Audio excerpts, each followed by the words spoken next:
A Hero of Our Time, by Mikhail Yurovich Lermontov. Book 1. Biela, The Heart of a Russian. Chapter 1. I was travelling post from Tiflis. All the luggage I had in my cart consisted of one small portmanteau, half filled with travelling notes on Georgia. Of these the greater part has been lost, fortunately for you. But the portmanteau itself and the rest of its contents have remained intact, fortunately for me. As I entered the Koishar valley, the sun was disappearing behind the snow-clad ridge of the mountains. In order to accomplish the ascent of Mount Koishar by nightfall, my driver, an Osset, urged on the horses indefatigably, singing zealously the while at the top of his voice. What a glorious place that valley is! On every hand are inaccessible mountains, steep yellow slopes scored by water channels, and reddish rocks draped with green ivy and crowned with clusters of plane trees. Yonder, at an immense height, is the golden fringe of the snow. Down below rolls the river Aragva, which, after bursting noisily forth from the dark and misty depths of the gorge, with an unnamed stream clasped in its embrace, stretches out like a thread of silver, its waters glistening like a snake with flashing scales. Arrived at the foot of Mount Koishar, we stopped at a dukhan.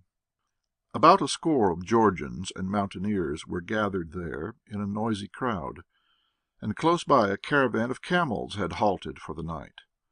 I was obliged to hire oxen to drag my cart up that accursed mountain, as it was now autumn, and the roads were slippery with ice. Besides, the mountain is about 2 versts in length. There was no help for it, so I hired 6 oxen and a few Ossets. One of the latter shouldered my portmanteau, and the rest, shouting almost with one voice, proceeded to help with the oxen. Following mine, there came another cart, which I was surprised to see 4 oxen pulling with the greatest ease, notwithstanding that it was loaded to the top. Behind it walked the owner, smoking a little silver-mounted Kabardian pipe. He was wearing a shaggy Circassian cap and an officer's overcoat without epaulets, and seemed to be about 50 years of age. The swarthiness of his complexion showed that his face had long been acquainted with Transcaucasian suns, and the premature greyness of his moustache was out of keeping with his firm gait and robust appearance. I went up to him and saluted. He silently returned my greeting and emitted an immense cloud of smoke. "We are fellow travellers, it appears." Again he bowed silently. "I suppose you are going to Stavropol?" "Yes, sir, exactly, with government things." "Can you tell me how it is that that heavily laden cart of yours is being drawn without any difficulty by 4 oxen, whilst 6 cattle are scarcely able to move mine, empty though it is, and with all these Ossets helping?" He smiled slyly, and threw me a meaning glance. "You have not been in the Caucasus long, I should say." "About a year," I answered. He smiled a second time. "Well?" "Just so, sir," he answered. "They're terrible beasts, these Asiatics. You think that all that shouting means that they are helping the oxen? Why, the devil alone can make out what it is they do shout. The oxen understand, though, and if you were to yoke as many as 20, they still wouldn't budge as long as the Ossets shouted in that way of theirs. Awful scoundrels! But what can you make of them? They love extorting money from people who happen to be travelling through here. The rogues have been spoiled. You wait and see. They will get a tip out of you as well as their hire. I know them of old. They can't get around me." "You have been serving here a long time?" "Yes, I was here under Alexey Petrovitch," he answered, assuming an air of dignity. "I was a sub-lieutenant when he came to the line, and I was promoted twice during his command on account of actions against the mountaineers." "And now?" "Now I'm in the 3rd battalion of the line. And you yourself?" I told him.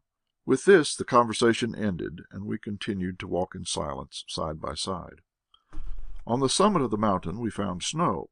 The sun set, and, as usually is in the case of the South, night followed upon day without any interval of twilight. Thanks, however, to the sheen of the snow, we were able easily to distinguish the road, which still went up the mountain side, though not so steeply as before. I ordered the Ossets to put my portmanteau into the cart, and to replace the oxen by horses. Then for the last time I gazed down upon the valley, but the thick mist which had gushed in billows from the gorges veiled it completely, and not a single sound now floated up to our ears from below. The Ossets surrounded me clamorously and demanded tips, but the staff captain shouted so menacingly at them that they disappeared in a moment. "What people they are!" he said. "They don't even know the Russian for bread, but they have mastered the phrase, 'Officer, give us a tip.' In my opinion, the very Tatars are better. They are no drunkards, anyhow."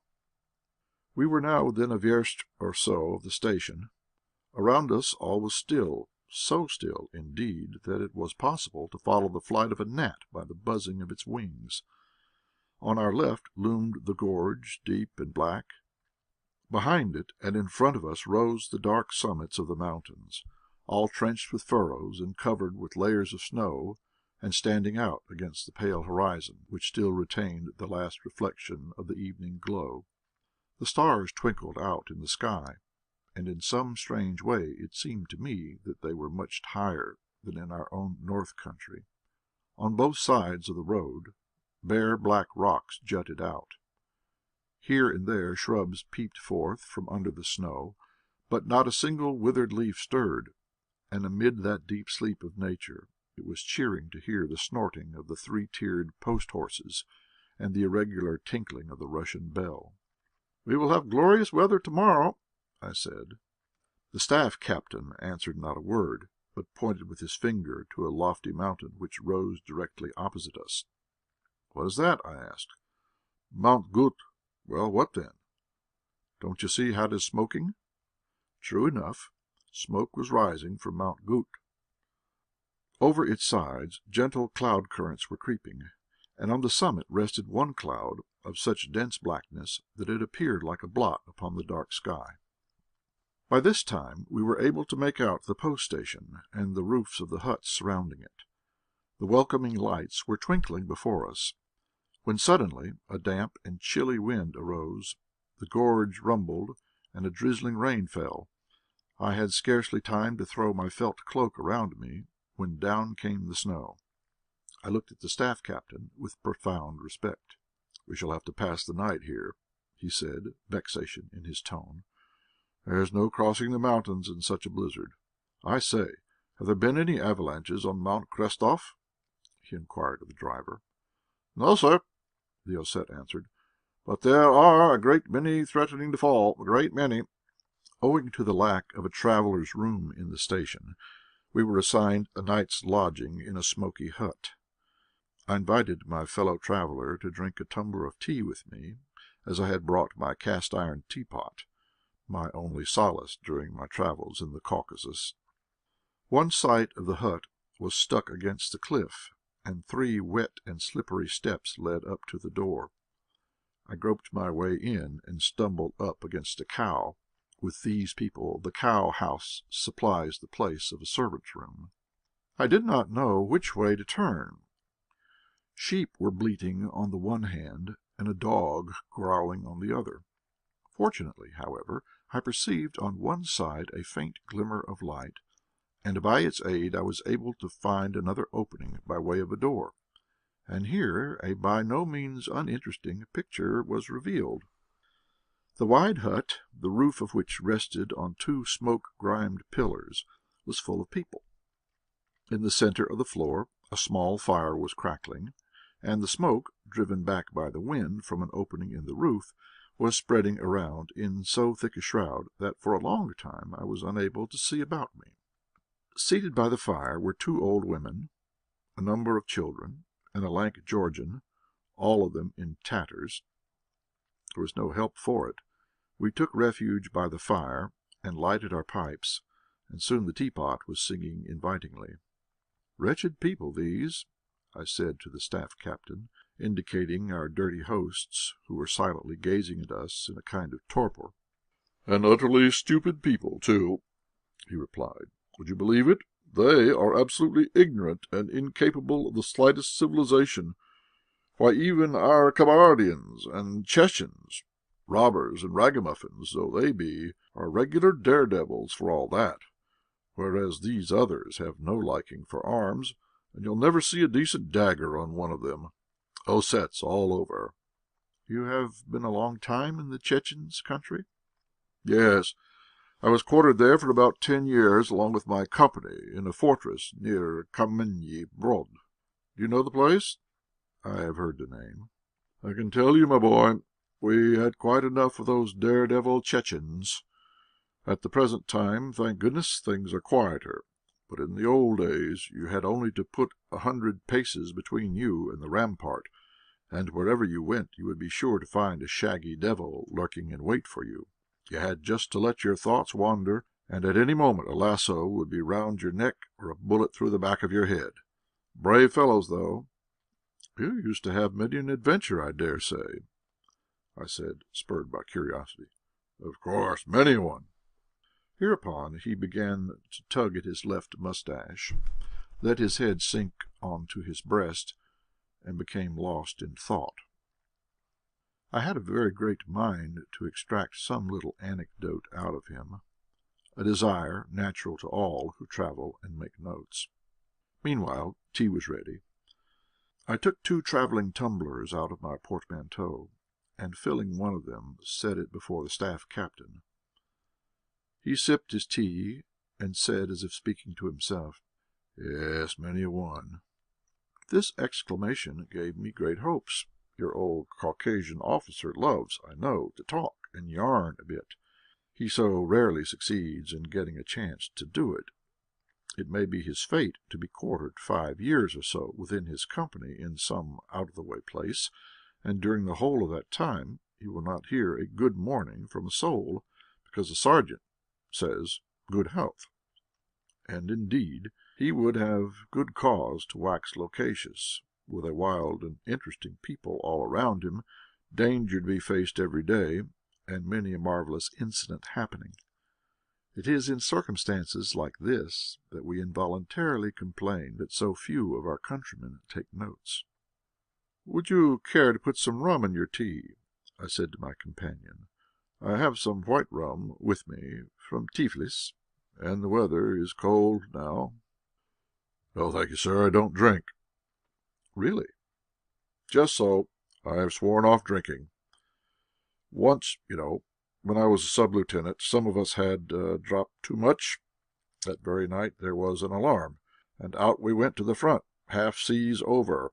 We did catch it, I can tell you. When Alexey Petrovitch came to hear about us, heaven save us, what a rage he was in. He was within an ace of having us court-martialed. That's just how things happen. You might easily spend a whole year without seeing a soul, but just go and have a drop, and you've lost a man." On hearing this, I almost lost hope. "Take the Circassians, now," he continued. "Once let them drink their fill of buza at a wedding or a funeral, and out will come their knives. On one occasion I had some difficulty in getting away with a whole skin, and yet it was a house of a friendly prince, where I was a guest, that the affair happened." "How was that?" I asked. "Here, I'll tell you." He filled his pipe, drew in the smoke, and began his story. Chapter 2. "You see, sir," said the staff captain, "I was quartered at the time with a company in a fortress beyond the Terek, getting on for 5 years ago now. One autumn day a transport arrived with provisions, in charge of an officer, a young man of about 25. He reported himself to me in full uniform, and announced that he had been ordered to remain in the fortress with me. He was so very elegant, his complexion so nice and white, his uniform so brand new, that I immediately guessed that he had not been long with our army in the Caucasus. "I suppose he has been transferred from Russia?" I asked. "Exactly, captain," he answered. I took him by the hand and said, I'm delighted to see you, delighted. It will be a bit dull for you, but there we will live together like a couple of friends. But please call me simply Maxim Maximitch. And tell me, what is this full uniform for? Just wear your forage cap whenever you come to me." Quarters were assigned to him, and he settled down in the fortress. "What was his name?" I asked Maxim Maximitch. "His name was Grigory Alexandrovitch Pechorin. He was a splendid fellow, I can assure you, but a little peculiar. Why, to give you an instance, one time he would stay out hunting the whole day, in the rain and cold. The others would be all frozen through and tired out, but he wouldn't mind either cold or fatigue. Then another time he would be sitting in his own room, and if there was a breath of wind, he would declare that he had caught cold. If the shutters rattled against the window, he would start and turn pale. Yet I myself have seen him attack a boar single-handed. Often enough you couldn't drag a word out of him for hours together, but then, on the other hand, sometimes when he started telling stories, you would split your sides with laughing. Yes, sir, very eccentric man, and he must have been wealthy, too. What a lot of expensive trinkets he had." "Did he stay long with you?" I went on to ask. "Yes, about a year. And for that very reason it was a memorable year to me. He gave me a great deal of trouble, but there, let bygones be bygones. You see, it is true enough, there are people like that, fated from birth to have all sorts of strange things happening to them." "Strange?" I exclaimed, with an air of curiosity, as I poured out some tea. Chapter 3. "Well, then, I'll tell you," said Maxim Maximitch. "About 6 versts from the fortress there lived a certain friendly prince. His son, a brat of about 15, was accustomed to ride over to visit us.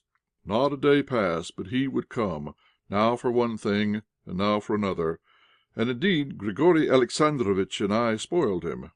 What a daredevil the boy was! Up to anything, picking up a cap at full gallop, or bringing things down with his gun.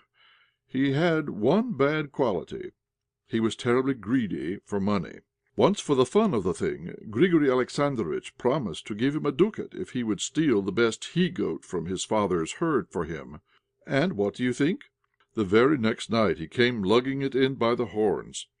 At times we used to take it into our heads to tease him, and then his eyes would become bloodshot, and his hand would fly to his dagger immediately.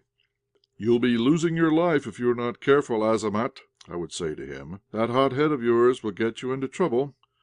On one occasion the old prince himself came to invite us to the wedding of his eldest daughter, and as we were guest friends with him it was impossible to decline, Tatar though he was. We set off. In the village we were met by a number of dogs, all barking loudly. The women, when they saw us coming, hid themselves, but those whose faces we were able to get a view of were far from being beauties. "I had a much better opinion of the Circassian women," remarked Grigory Alexandrovitch. "Wait a bit," I answered, with a smile. I had my own views on the subject. A number of people had already gathered at the prince's hut. It is the custom of the Asiatics, you know, to invite all and sundry to a wedding. We were received with every mark of honour, and conducted to the guest chamber. All the same, I did not forget quietly to mark where our horses were put, in case anything unforeseen should happen. "How are weddings celebrated amongst them?" I asked the staff captain. "Oh, in the usual way. First of all, the Mullah reads them something out of the Koran. Then gifts are bestowed upon the young couple and all their relations. The next thing is eating and drinking a bouzah, then the dance on horseback, and then there is always some ragamuffin bedaubed with grease bestriding a wretched lame jade, and grimacing, buffooning, and making the worshipful company laugh. Finally, when darkness falls, they proceed to hold what we should call a ball in the guest chamber. A poor old greybeard strums on a 3-stringed instrument. I forget what they call it, but anyhow it is something in the nature of our balalaika. The girls and young children set themselves in 2 ranks, one opposite the other, and clap their hands and sing. Then a girl and a man come out into the centre and begin to chant verses to each other, whatever comes into their heads, and the rest join in as a chorus. Pechorin and I sat in the place of honour. All at once up came our host's youngest daughter, a girl of about 16, and chanted to Pechorin, how shall I put it, something in the nature of a compliment. What was it she sang? Do you remember? It went something like this, I fancy. Handsome, they say, are our young horsemen, and the tunics they wear are garnished with silver. But handsomer still is the young Russian officer, and the lace on his tunic is wrought of gold. Like a poplar among them he stands, but in gardens of ours such trees will not grow nor bloom. Pechorin rose, bowed to her, put his hand on his forehead and heart, and asked me to answer her. I know their language well, and I translated his reply. When she had left us, I whispered to Grigori Alexandrovitch, "Well, now, what do you think of her?" "Charming," he replied. "What is her name?" "Her name is Bella," I answered. And a beautiful girl she was indeed. Her figure was tall and slender, her eyes black as those of a mountain chamois, and they fairly looked into your soul.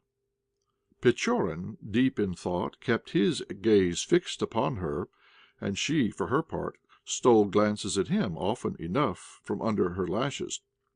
Pechorin, however, was not the only one who was admiring the pretty princess. Another pair of eyes, fixed and fiery, were gazing at her from the corner of the room. I took a good look at their owner, and recognised my old acquaintance Kazbitch, who, you must know, was neither exactly friendly nor yet the other thing. He was an object of much suspicion, although he had never actually been caught at any knavery. He used to bring rams to our fortress, and sell them cheaply. Only he would never haggle. Whatever he demanded at first you had to give. He would have his throat cut rather than come down in price. He had the reputation of being fond of roaming on the far side of the Kuban with the abreks, and, to tell the truth, he had a regular thieve's visage. A little, wizened, broad-shouldered fellow he was, but smart, I can tell you, smart as the very devil. His tunic was always worn out and patched, but his weapons were mounted in silver. His horse was renowned throughout Kabardia. Indeed, a better one would be impossible to imagine. Not without good reason did all the other horsemen envy Kazbitch, and on more than one occasion they had attempted to steal the horse, but they had never succeeded. I seem to see the animal before me now, black as coal, with legs like bowstrings, and eyes as fine as Bella's. How strong he was, too! He would gallop as much as 50 versts at a stretch, and he was well trained beside. He would trot behind his master like a dog, and actually knew his voice. Kazbitch never used to tether him either. Just the very horse for a robber. On that evening Kazbitch was more sullen than ever, and I noticed that he was wearing a coat of mail under his tunic. He hasn't got that coat of mail on for nothing, I thought. He has some plot in his head, I'll be bound. It grew oppressively hot in the hut, and I went out into the air to cool myself. Night had fallen upon the mountains, and a mist was beginning to creep along the gorges. It occurred to me to pop in under the shed where our horses were standing, to see whether they had their fodder, and, besides, it's never any harm to take precautions.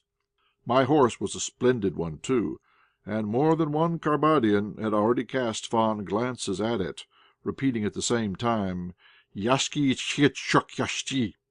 I stole along the fence. Suddenly I heard voices. One of them I immediately recognised. It was that of the young pickle, Azamat, our host's son. The other person spoke less and in a quieter tone. What are they discussing there, I wondered? Surely it can't be my horse. I squatted down by the fence and proceeded to play the eavesdropper, trying not to let slip a single word. At times the noise of songs and the buzz of voices escaping from the hut drowned the conversation, which I was finding interesting. "That's a splendid horse of yours," Azamat was saying. "If I were a master of a house of my own, and had a stud of 300 mares, I would give half of it for your galloper, Kazbitch." "Aha, Kazbitch!" I said to myself, and I called to mind the coat of mail. "Yes," replied Kazbitch, after an interval of silence. "There is not such another to be found in all Kabardia. Once it was on the other side of the Terek. I had ridden with the Abreks to seize the Russian herds. We had no luck, so we scattered in different directions. 4 Cossacks dashed after me. I could actually hear the cries of the Gauurs behind me, and in front of me there was a dense forest. I crouched down in the saddle, committed myself to Allah, and for the first time in my life insulted my horse with a blow of the whip. Like a bird he plunged among the branches. The sharp thorns tore my clothing. The dead boughs of the cork elms struck against my face. My horse leaped over tree trunks and burst his way through the bushes with his chest. It would have been better for me to have abandoned him at the outskirts of the forest and concealed myself in it afoot, but it was a pity to part with him, and the Prophet rewarded me. A few bullets whistled over my head. I could now hear the Cossacks, who had dismounted, running upon my tracks. Suddenly a deep gully appeared before me. My galloper took thought and leaped.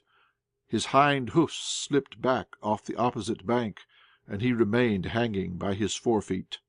I dropped the bridle and threw myself into the hollow, thereby saving my horse, which jumped out.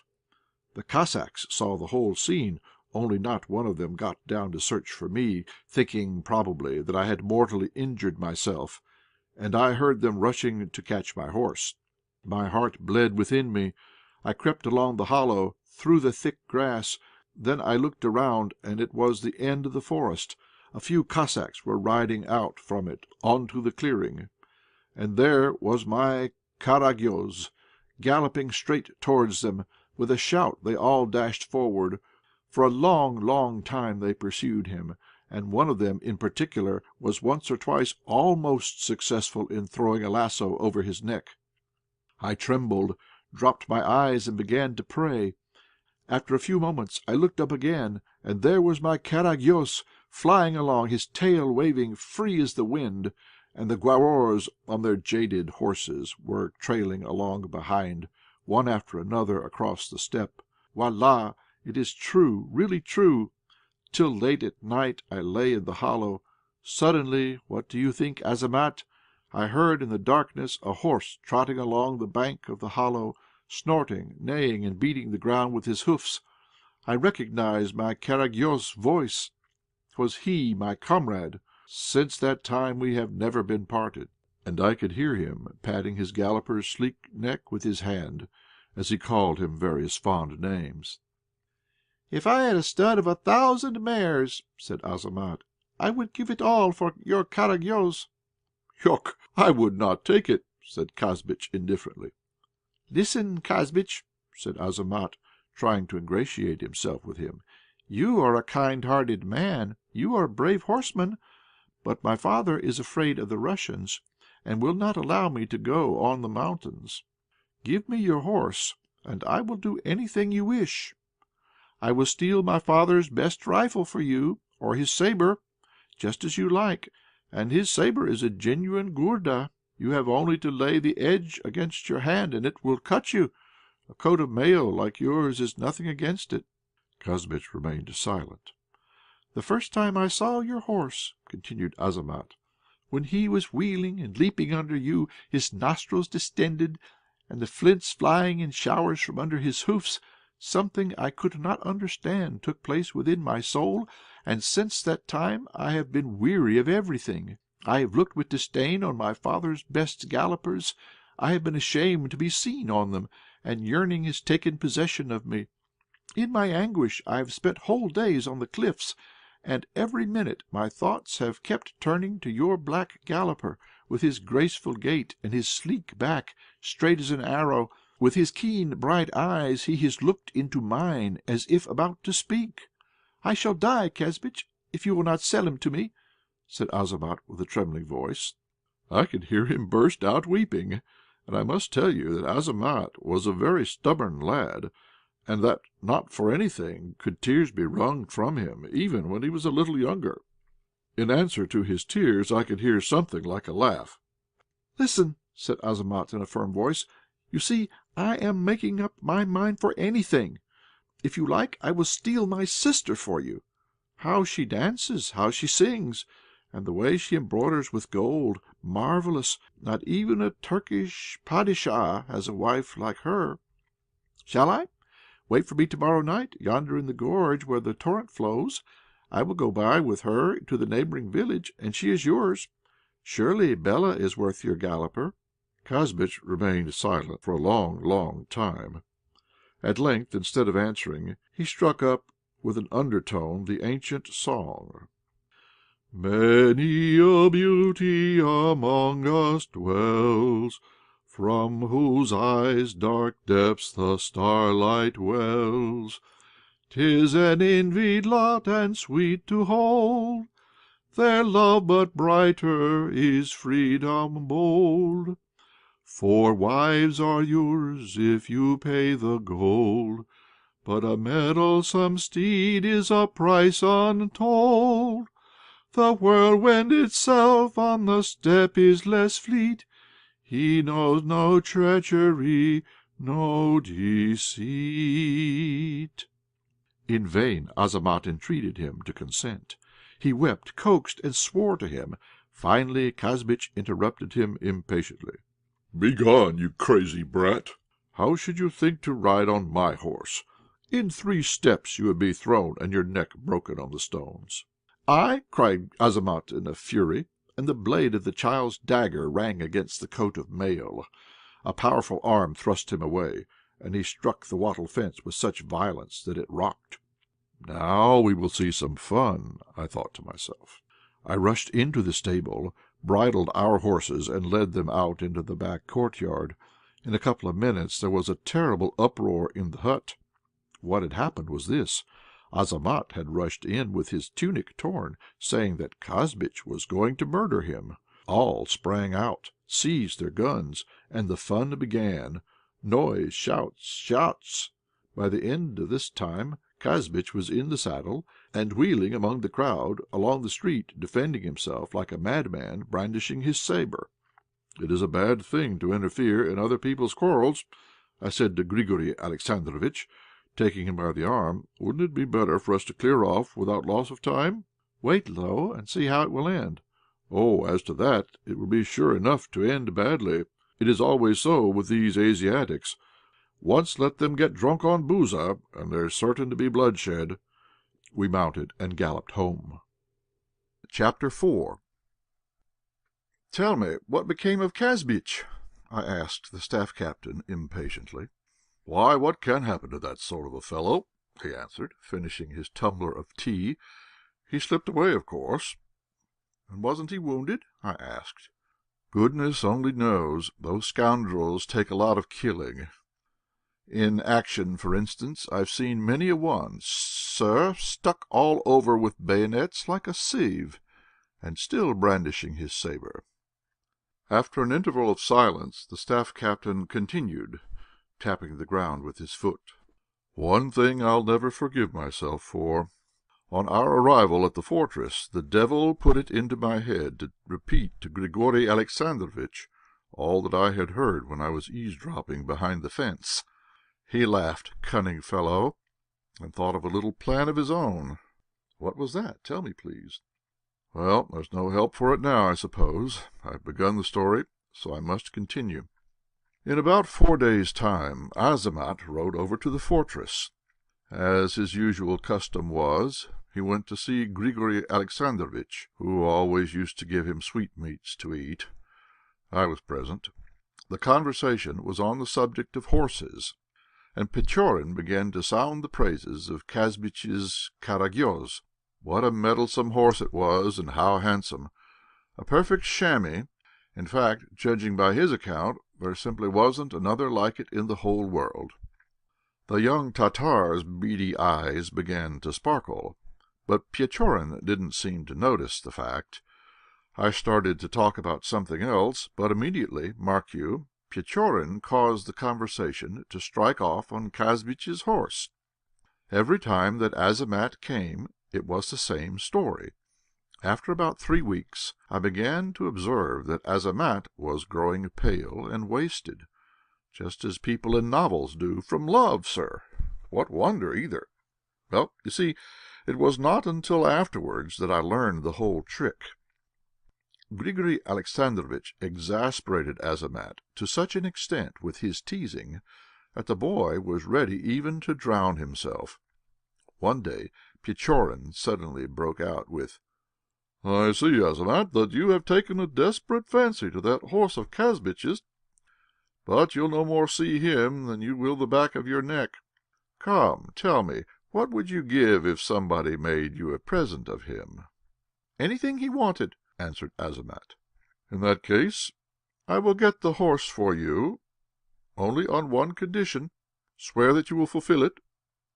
"I swear. You swear too." "Very well. I swear that the horse shall be yours, but in return you must deliver your sister Biela into my hands. Carriages shall be her bridegroom's gift. I hope the transaction will be a profitable one for you." Azamat remained silent. "Won't you? Well, just as you like. I thought you were a man, but it seems you are still a child. It is early for you to be riding on horseback." Azamat fired up. "But my father," he said. "Does he never go away, then?" "True." "You agree?" "I agree," whispered Azamat, pale as death. "But when?" "The first time Kazbitch rides over here, he has promised to drive in 60 of rams. The rest is my affair. Look out, then, Azamat." And so they settled the business, a bad business, to tell the truth. I said as much to Pechorin afterwards, but he only answered that a wild Circassian girl ought to consider herself fortunate in having such a charming husband as himself, because, according to their ideas, he really was her husband, and that Kazbitch was a scoundrel and ought to be punished. Judge for yourself. What could I say to that? At the time, however, I knew nothing of their conspiracy. Well, one day Kazbitch rode up and asked whether we needed any rams and honey. I ordered him to bring some the next day. "Azamat," said Grigory Alexandrovitch, "to-morrow Carriages will be in my hands. If Biela is not here to-night, you will never see the horse." "Very well," said Azamat, and galloped to the village. In the evening Grigory Alexandrovitch armed himself and rode out of the fortress. How they settled the business I don't know, but at night they both returned, and the sentry saw that across Azamat's saddle a woman was lying, bound hand and foot, with her head wrapped in a veil. "And the horse?" I asked the staff captain. "One minute. Early next morning Kazbitch rode over, driving in 60 of rams for sale. Tethering his horse by the fence, he came in to see me, and I regaled him with tea, for, robber though he was none the less my guest friend. We began to chat about one thing or another. Suddenly I saw Kazbitch start, change countenance, and dart to the window, but unfortunately the window looked on to the back courtyard. "What's the matter with you?" I asked. My horse! He cried, all a-tremble. As a matter of fact, I heard the clattering of hoofs. "It's probably some Cossack who has ridden up." "No! Uras! Yaman!" he roared, and rushed headlong away like a wild panther. In 2 bounds he was in the courtyard, at the gate of the fortress. The sentry barred the way with his gun. Kazbitch jumped over the gun and dashed off at a run along the road. Dust was whirling in the distance. Azamat was galloping away on the mettlesome Carriages. Kazbitch, as he ran, tore his gun out of its cover and fired. For a moment he remained motionless, until he had assured himself that he had missed. Then he uttered a shrill cry, knocked the gun against a rock, smashed it to splinters, fell to the ground, and burst out sobbing like a child. The people from the fortress gathered round him, but he took no notice of any one. They stood there talking a while, and then went back. I ordered the money for the rams to be placed beside him. He didn't touch it, but lay with his face to the ground like a dead man. Would you believe it? He remained lying like this throughout the rest of the day and the following night. It was only the next morning that he came to the fortress, and proceeded to ask that the name of the thief should be told him. The sentry, who had observed Azamat untying the horse and galloping away on him, did not see any necessity for concealment. At the name of Azamat, Kazbitch's eyes flashed, and he set off to the village where Azamat's father lived. And what about the father? Ah, that was where the trick came in. Kazbitch could not find him. He had gone away somewhere for 5 or 6 days. Otherwise, how could Azamat have succeeded in carrying off Bela? And when the father returned, there was neither daughter nor son to be found. A wily rogue, Azamat. He understood, you see, that he would lose his life if he were caught. So from that time he was never seen again. Probably he joined some gang of Arbreks, and laid down his turbulent life on the side of the Terek or the Kuban. It would have served him right. Chapter 5. I confess that for my part I had trouble enough over the business. So soon as I ever learned that the Circassian girl was with Grigory Alexandrovitch, I put on my epaulets and sword and went to see him. He was lying on the bed in the outer room with one hand under his head and the other holding a pipe which had gone out. The door leading to the inner room was locked, and there was no key in the lock. I observed all that in a moment. I coughed and rapped my heels against the threshold, but he pretended not to hear. "Ensign," I said sternly as I could, "do you not see that I have come to you?" "Ah, good morning, Maxim Maximitch. Won't you have a pipe?" he answered without rising. "Excuse me, I am not Maxim Maximitch. I am the staff captain." "It's all the same. Won't you have some tea? If you only knew how I am being tortured with anxiety." "I know all," I answered, going up to the bed. "So much the better," he said. "I'm not in a narrative mood." "Ensign, you have committed an offence for which I may have to answer as well as you." "Oh, that'll do. What's the harm? You know we've got halves in everything." "What sort of joke do you think you are playing? Your sword, please." "Mitka, my sword." Mitka brought the sword. My duty discharged, I sat on the bed, facing Pechorin, and said, "Listen here, Grigory Alexandrovitch. You must admit that this is a bad business." "What is?" "Why, that you've carried off Bela." "Ah, it is that beast Azamat. Come, confess," I said. "But supposing I'm fond of her?" "Well, what could I say to that?" I was nonplussed. After a short interval of silence, however, I told him that if Bela's father were to claim her, he would have to give her up. "Not at all." "But he will get to know she is here." "How?" Again I was nonplussed. "Listen, Maxim Maximitch," said Pechorin, rising to his feet. "You're a kind-hearted man, you know. But if we give that savage back his daughter, he will cut her throat or sell her. The deed is done, and the only thing we can do now is not to go out of our way to spoil matters. Leave Bela with me and keep my sword." "Show her to me, though," I said. "She is behind that door. Only I wanted myself to see her to-day, and wasn't able to. She sits in the corner, muffled in her veil, and neither speaks nor looks up. Timid as a wild chamois. I have hired the wife of our dukhan keeper. She knows the Tartar language, and will look after Bela, and accustom her to the idea that she belongs to me. For she shall belong to no one else," he added, banging his fist on the table. I assented to that too. What could I do? There are some people with whom you absolutely have to agree. "Well?" I asked Maxim Maximitch. "Did he really succeed in making her grow accustomed to him, or did she pine away in captivity from homesickness?" "Good gracious, how could she pine away from homesickness? From the fortress she could see the very same hills as she could from the village, and these savages require nothing more. Besides, Grigory Alexandrovitch used to give her a present of some kind every day.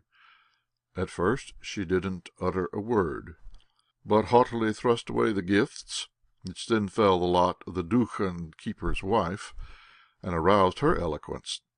Ah, presents! What won't a woman do for a coloured rag? But that is by the way.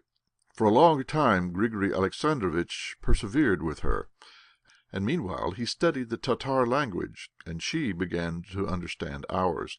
Little by little she grew accustomed to looking at him, at first furtively, askance, but she still pined and crooned her songs in an undertone, so that even I would feel heavy at heart when I heard her from the next room. One scene I shall never forget. I was walking past, and I looked in at the window. Bela was sitting on the stove couch, her head sunk on her breast, and Grigory Alexandrovitch was standing facing her. "Listen, my Peri," he was saying. "Surely you know that you will have to be mine sooner or later. Why, then, do you torture me? Is it that you are in love with some Chechen? If so, I will let you go home at once." She gave a scarcely perceptible start and shook her head. "Or is it," he continued, "that I am utterly hateful to you?" She heaved a sigh. "Or that your faith prohibits you from giving me a little of your love?" She turned pale and remained silent. "Believe me, Allah is one and the same for all races, and if He permits me to love you, why then should He prohibit you from requiting me by returning my love?" She gazed fixedly into his face, as though struck by that new idea. Distrust and a desire to be convinced were expressed in her eyes. What eyes they were! They sparkled just like two glowing coals. "Listen, my dear, good Bela," continued Pechorin. "You see how I love you. I am ready to give up everything to make you cheerful once more. I want you to be happy, and if you are going to be sad again, I shall die. Tell me you will be more cheerful." She fell into thought, her black eyes still fixed on him. Then she smiled graciously, and nodded her head in a token of acquiescence. He took her by the hand and tried to induce her to kiss him. She defended herself feebly, and only repeated, "Please, please, you mustn't, you mustn't." He went on to insist. She began to tremble and weep. "I am your captive," she said, "your slave. Of course you can compel me." And then again tears. Grigory Alexandrovitch struck his forehead with his fist and sprang into the other room. I went in to see him, and found him walking moodily backwards and forwards with folded arms. "Well, old man," I said to him. "She is a devil, not a woman," he answered, "but I give you my word of honour that she shall be mine." I shook my head. "Will you bet with me?" he said, "in a week's time?" "Very well," I answered. We shook hands on it and separated. The next day he immediately dispatched an express messenger to Kizlyar to purchase some things for him. The messenger brought back a quite innumerable quantity of various Persian stuffs. "What think you, Maxim Maximitch?" he said to me, showing the presents. "Will our Asiatic beauty hold out against such a battery as this?" "You don't know the Circassian woman," I answered. "They are not at all the same as the Georgian or the Transcaucasian Tatar women. Not at all. They have their own principles. They are brought up differently." Grigory Alexandrovitch smiled and began to whistle a march to himself.